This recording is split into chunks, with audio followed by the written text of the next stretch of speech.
Toby McGettigan, a fan from Australia, is our guest today. Toby, you have seen all the cities hosting the Confederations Cup. What is the general impression? The thing that sticks out most for, I think, most foreign fans would just be the general sense of goodwill from the Russian people. They really have an attitude to be good hosts. They're really curious about foreign fans. They want to have a good impression. So the regular people have just been great at all the stadiums, taking photos with fans, making me feel famous. I love it.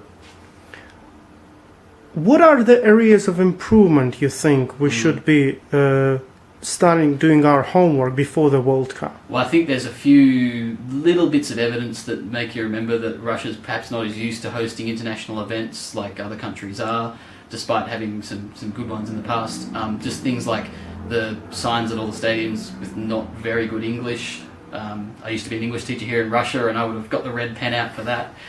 Things like the visa, our fan ID not having dates on them, so I had trouble at the airport getting in. Just those little things that they can hopefully get right for the World Cup. And more importantly, that'll help the whole Russian society get used to having international events, international business in all ways. And that's a great opportunity for football.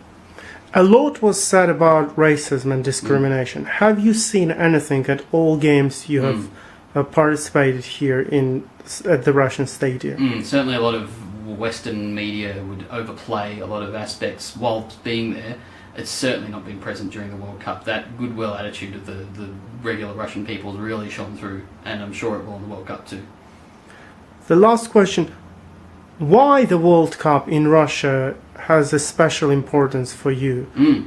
Well, for me it's especially important because I used to live in Russia. I love my football, obviously.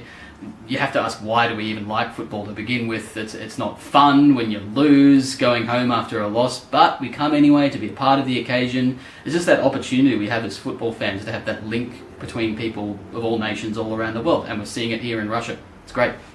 Thank you very much, Toby, and good luck to Australia, Thank hopefully in the World Cup next year. See you next year.